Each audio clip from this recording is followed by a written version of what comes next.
I'm a 52-year-old widower who took early retirement last year due to medical issues. I was thrilled at first with my sudden freedom from a job I had always hated, but it didn't take long for the novelty to wear off, and I soon became bored with my excess leisure time.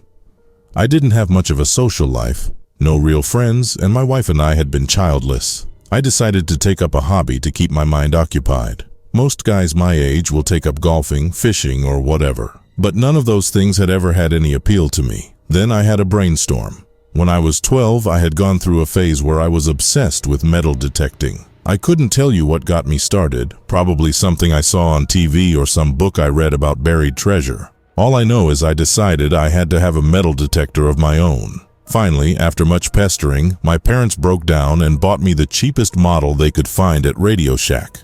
I can still fondly remember how thrilled I was and all the hours I spent scanning our backyard with my new toy, convinced I was going to uncover some incredible treasure, a cache of gold coins buried by some Wild West outlaw, or some 18th century pirate's long-lost loot. Yeah, in retrospect, I suppose my expectations were a tad unrealistic, especially since I grew up in suburban Ohio. Needless to say, I never did uncover anything particularly amazing. Old junk metal, pull tabs, nails, and a few modern coins. As with most childhood interests, I eventually grew out of my metal detecting / treasure hunting phase. The detector went into my closet to gather dust, and I moved on to other pursuits. But now, 40 years later, being a single middle-aged man with a surplus of downtime and nothing much to do with it, my old interest in metal detecting was re-sparked. Especially after watching some videos on the more popular YouTube channels dedicated to the hobby and seeing what others had discovered buried just below the surface. Old coins, colonial relics, expensive jewelry, etc. My old Radio Shack detector was long gone, but there was nothing stopping me from buying a new, more high-tech one. After doing some research online for a model that fit both my needs and budget, I decided on a Garrett Ace Apex due to its high rating, a good, reasonably priced, multi-frequency unit with plenty of features that made it versatile and easy to use for both beginners and seasoned pros alike. I also invested some money in a small treasure hunting kit, a short digging tool that resembled a cross between a gardening trowel and a knife, a metal probe for locating targets below the surface, a battery-powered wand-like device that was essentially a mini detector used for pinpointing small metallic objects in a hole, and a pouch to store my finds, all of which could be worn on a belt. After my new detector arrived, I took some time familiarizing myself with it, reading the instruction manual and testing it indoors to get a feel for its various functions. I learned how to optimize its settings for the best results on different types of terrain, and when searching for different types of buried objects. I learned how to identify different kinds of metal based on the tones the unit would emit when I passed the coil over them, and how to differentiate between ferrous and non-ferrous metals. I learned how to determine exactly where a buried object would be located beneath the coil. Sorry if I'm getting a little too technical for you guys, but I thought it might be worth explaining for those who aren't familiar with metal detecting. When I felt I was comfortable with my new machine, my next step was to try it outside in my yard. It was the same story as when I had been 12. Some newer coins, a couple of pieces of cheap costume jewelry, and a lot of junk. My house is in a subdivision that was developed in the late 1970s, so it wasn't likely I was going to find anything particularly old there. I needed to try some older places to make more interesting finds. The town park dates back to the late 1800s, so I went there first. Unfortunately, I wasn't the only metal detectorist who'd thought of it, and the place had been already pretty well picked clean. I did find a 1941 mercury dime and a couple of wheat pennies from the 50s, which was pretty cool. There are some older homes in my neighborhood that would have been perfect. I asked the homeowners for permission, but perhaps unsurprisingly, a lot of people are rather leery of having a middle-aged stranger digging holes in their yards, even with the promise I would share half of whatever I found with them. I did some research into the history of my area, trying to find some good places to detect. Unfortunately, my town has been pretty extensively modernized and redeveloped, so besides the park, there weren't many public places predating the second half of the last century. I figured I wouldn't have much luck detecting locally, so I started getting into the habit of driving out of town and surveying the neighboring communities, looking for places that might go back to the turn of the last century, old parks, playgrounds, etc. I finally hit pay dirt in the front lawn of an old, long-abandoned church and found my first significantly old coin, a 1904 barber quarter. It was pretty worn and not in great shape, but it was still thrilling to hold something that had probably been in the ground for over 100 years, awe-inspiring to know mine was the first hand to hold it since then, and rather humbling to realize that not only was the last person to hold it long dead, but also everyone who had been alive in the world at that time. I've found some other old coins since then, and also some interesting relics. Horseshoes, old brass padlocks, hand-forged square-head nails, skeleton keys, etc. But the last time I went detecting 5 months ago, something disturbing happened. Something that soured the hobby for me. Something that made my blood run cold. Something that still scares me when I think about it. It was late June, right after the start of summer. A gorgeous sunny day, not too hot, and with a pleasant breeze in the air. I was in my car on one of my usual tours, trying to scout out some new, untouched places. I was in a fairly rural area, about a half-hour's drive north of my town. Farmland for the most part. There were a few homes and barns here and there, an occasional gas station, 1 or 2 silos, but mostly just corn and wheat fields stretching for as far as the eye could see. I was actually on my way into the next town to look for some historic places to detect, and was just enjoying the passing scenery. But as I drove by a house on my right, I slowed down and took a closer look. It was a ramshackle 2-story farmhouse, very run down and dilapidated. The front lawn was heavily overgrown. A badly rusted Chevy pickup was sitting on 4 flat rotted tires in the long, weed-infested gravel driveway. It looked like it had been abandoned for quite some time.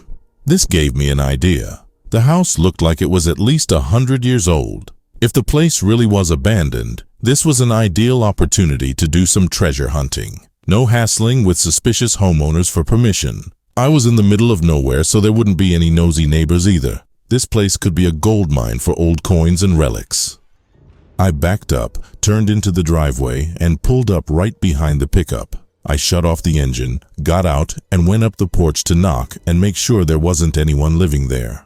Sure enough, the front door had been boarded shut, and upon closer inspection, I noticed several of the windows were broken. I looked out over the front lawn. It looked like it was at least an acre. Jackpot! Not wasting a moment, I got my gear out of my car and started scanning the yard. Visions of Indian head pennies, buffalo nickels, and Morgan silver dollars dancing in my head.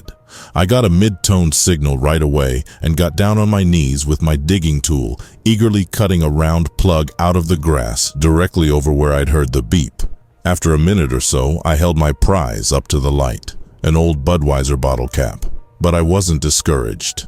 I still had plenty of daylight and most of the yard to detect. 3 hours later, with 30 or so holes dotting the ground and nothing to show for my efforts but a handful of junk and no particularly interesting finds, I was starting to feel a bit discouraged. It was going on 3. I hadn't thought to bring along lunch, and I was starting to get hungry. I decided to move around the house and give the backyard a try. I would dig a few targets, and if I didn't uncover something good, I'd pack up and call it a day. The backyard was a lot bigger than the front, about 3 acres sprawling to the edge of a cornfield in the rear of the property. There was a rotted tool shed with a partially collapsed roof off to one side, a tall oak tree off to the other, and between them, more or less in the center of the yard, stood an old brick barbecue pit. I gave the perimeter of the shed a few cursory sweeps with my detector, but the few signals I picked up didn't read very high, probably old screws and nails. Next, I circled the barbecue pit, sweeping the search coil over the weedy soil. Almost immediately, I got a high, shrill tone. The readout on my monitor said it was in the high 90s, the range for very promising targets, possibly even gold. It was only a couple of inches deep.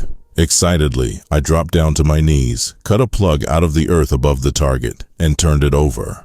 Something twinkled with a golden gleam at the bottom of the hole. I felt my heart jump in my chest. I plucked the object from the hole and held it up for a close inspection. For a second, I was confused. Confusion gave way to horror, and disgust quickly followed after. It was a tooth, a human molar with a gold filling in the crown. Repulsed, I threw it away and hurriedly wiped my hand off on my jeans. I sat there for a moment disturbed, then shrugged it off with a slightly shaky laugh. Whoever had once lived here obviously hadn't practiced good dental hygiene. I looked at the time and saw it was getting close to 4 p.m. I decided on one more target, and then I'd head home. I approached the oak tree, and after a couple of minutes, I picked up another high signal. The target ID said it was big, silver dollar size maybe, but more likely, probably an old soup can, I told myself, trying not to get my hopes up. Whatever it was pretty deep, 6 to 8 inches. I got down and began to excavate the signal. It was difficult to dig. This close to the tree, there were several big roots in the way. I had to stop and use the serrated edge of my hand digger to cut through them. It took me about 10 minutes, but finally, I figured I was at the correct depth. I felt through the loose dirt with my fingers, but couldn't feel anything. I took out my mini detector and probed the soil to pinpoint my find. It began to beep. I dug down about another inch, and there it was. A flat, corroded metal surface. Obviously not an old coin, but it could still be a neat relic. Maybe an old farming tool or something. I wiped the dirt away and saw it was circular and about 5 inches in diameter. Maybe it really is an old can, I thought to myself with an ironic smirk. I gripped a hold of it and tried to wiggle it free, but it was lodged firmly into the ground. It didn't feel like a discarded tin can. It was too solidly fixed in place. Intrigued, I used my digger to scrape out more dirt around the metal circle. Beneath it, I saw the glint of glass. It wasn't a can, it was a jar of some kind. My excitement was reignited. I remembered hearing how, in the old days, country folk used to hide their money on their land because they didn't trust banks. Maybe I had just stumbled upon some long-gone farmer's life savings. I carefully unearthed the jar, bringing more of it into view. It was an old mason jar, all right, and a damn big one from the look of it, maybe a full gallon-sized. I worked it back and forth with my hands, slowly loosening it from the earth that had kept it hidden for God only knew how long. Finally, I pried it free. It was heavy. There was something in it. I wiped the dirt off the sides and peered in. The jar was full of bundles of what looked like paper packets. "I'm rich!" a thrilled voice screamed in my mind. I attempted to twist the rusted lid off the jar, but it was stuck on tight.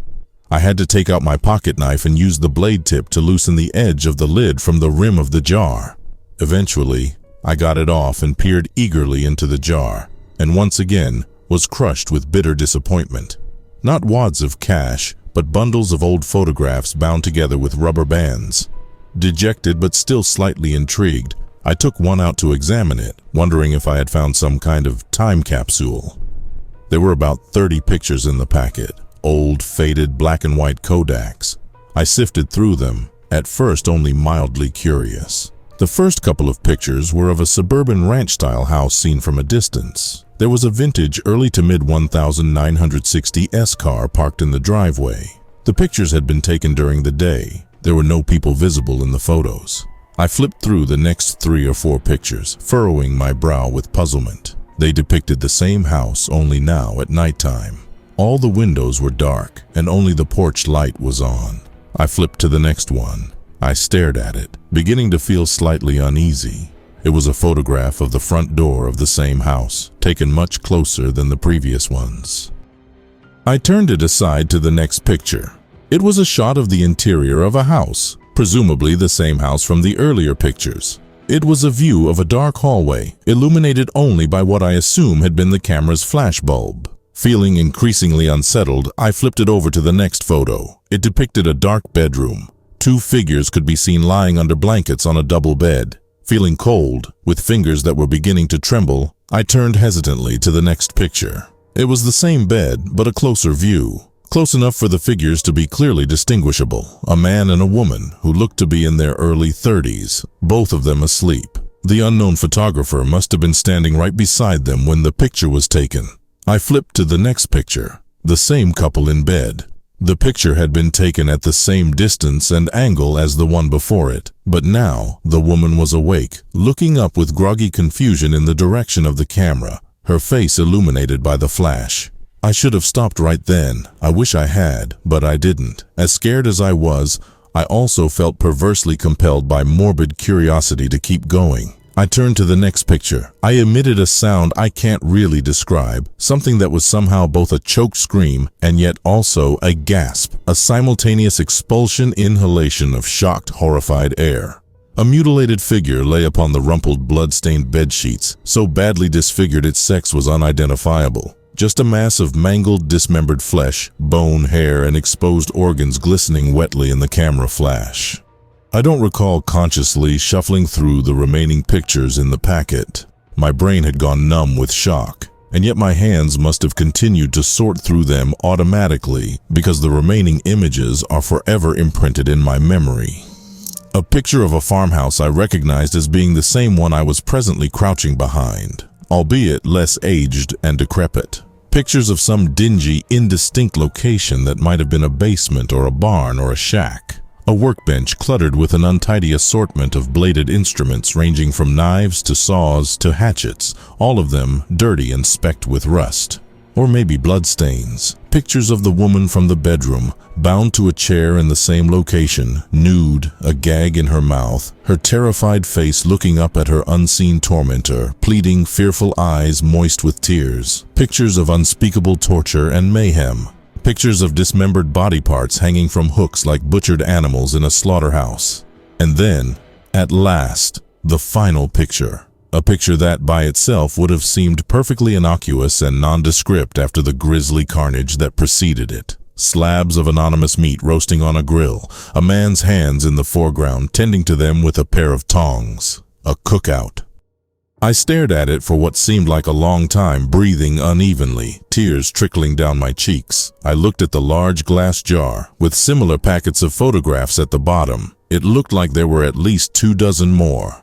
I looked up, with dawning comprehension, and turned my gaze to the crumbling brick barbecue pit in the center of the backyard. I staggered to my feet in a daze, moving almost robotically to the barbecue pit. I peered down into it. At the bottom was a heap of old, weed-infested ashes. I reached down and pushed one hand into the ashes, sifting through them, digging deeper, until my probing fingers encountered something hard.